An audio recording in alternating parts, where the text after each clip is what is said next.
సింగరేణిలో కారుణ్య నియామకాలకు చెక్ పడినట్లేనా? వారసత్వ ఉద్యోగాలను సింగరేణి యాజమాన్యం ఎత్తివేయాలని చూస్తోందా?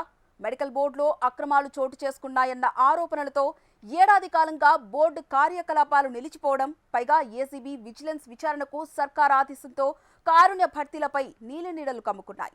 ఇంతకు కారుణ్య నియామకాలు సింగరేణికి ఆర్థిక భారమని సంస్థ భావిస్తోందా? యాజమాన్యం నిర్ణయం వల్ల అసలైన అర్హులకు అన్యాయం జరిగే ఛాన్స్ ఉందా? దీనికి తోడు ఇటీవల సింగరేణి సంస్థ తీసుకుంటున్న నిర్ణయాలు సైతం కార్మికుల కుటుంబాల్లో అనుమానాలకు దారితీస్తోంది. కారుణ్య నియామకాలపై కార్మికులు ఏమంటున్నారు? వారి ఆందోళన ఏంటి? Watch this story.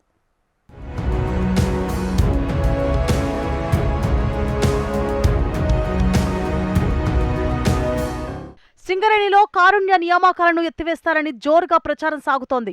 గతేడాది మార్చి నుంచి మెడికల్ బోర్డును యాజమాన్యం నిలిపివేయడమే ప్రస్తుత కలకలానికి కారణం. కారుణ్య నియామకాల పేరుతో 2018 నుంచి అనారోగ్యం బారిన పడిన కార్మికులను మెడికల్ ఇన్వాలిడేషన్ చేసి వారి స్థానంలో వారసులకు సింగరేణి ఉద్యోగాలిస్తోంది యాజమాన్యం. వీటి ద్వారా దాదాపు కొత్తగా 15,000 మంది కార్మిక వారసులు ఉద్యోగాల్లో చేరారు. అయితే మెడికల్ బోర్డు నిర్వహణపై తీవ్ర అవినీతి ఆరోపణలు రావడంతో గతేడాది నుంచి కారుణ్య నియామకాలకు చెక్ పడింది. 12 నెలలుగా మెడికల్ బోర్డు నిలిచిపోయింది.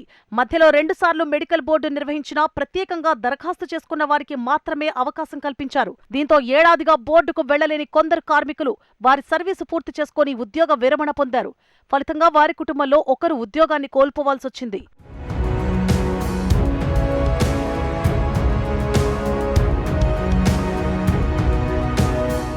బీఆర్ఎస్ ప్రభుత్వ హయాంలో జరిగిన మెడికల్ బోర్డులపై అనేక ఆరోపణలు వచ్చాయి. లంచంగా డబ్బు తీసుకుని ఆరోగ్యంగా ఉన్న కార్మికులకు సైతం మెడికల్ అన్ఫిట్ సర్టిఫికేట్ ఇచ్చినట్లు ప్రాథమిక విచారణలో తేలింది.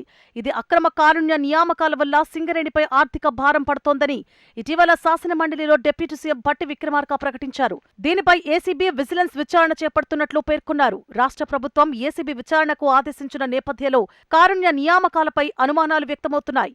మెడికల్ బోర్డులో అవినీతికి తోడు కొన్ని గనులు మూతపడుతుండడం, కొత్త ప్రాజెక్టులు లేకపోవడం కూడా తాజా పరిస్థితికి కారణాలుగా చెబుతున్నారు.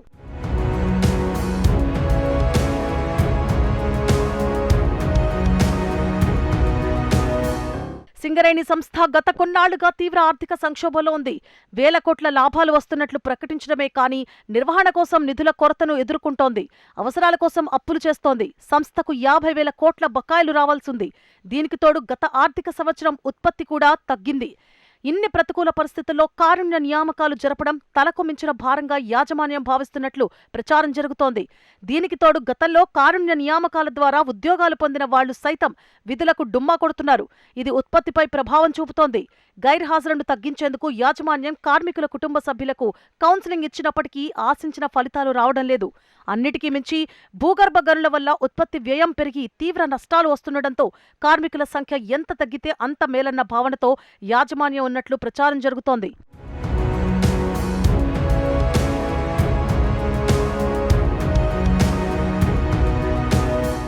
రెగ్యులర్ మెడికల్ బోర్డు నిర్వహణ లేకపోవడంతో సింగరేణి కార్మికులు వారి కుటుంబాల్లో అనేక అనుమానాలు వ్యక్తమవుతున్నాయి. సంస్థలో అసలు కారుణ్య నియామకాలు ఉంటాయా, నిలిచిపోతాయా అని ఆందోళన వ్యక్తం చేస్తున్నారు. మెడికల్ బోర్డు పెట్టాలని అవినీతి పేరుతో అసలు కారుణ్య నియామకాలకే ఎసరు పెడుతున్నారని, దీనివల్ల అసలైన అర్హులకు అన్యాయం జరుగుతుందని కార్మిక సంఘాలు నిరసనలు చేపడుతున్నాయి.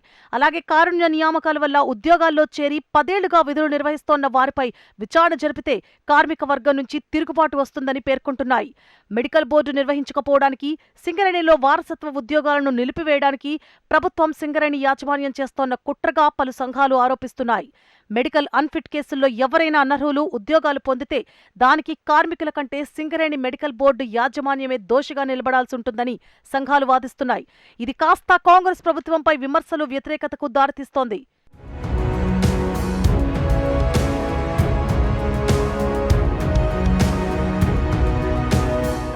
కార్మికుల కుటుంబాల్లో వెలుగులు నింపే దిశగా ప్రభుత్వం నిర్ణయం తీసుకుంటుందా, లేక సింగరేణి యాజమాన్యం నిర్ణయాలు గుదిబండగా మారనున్నాయా అనేది వేచి చూడాలి.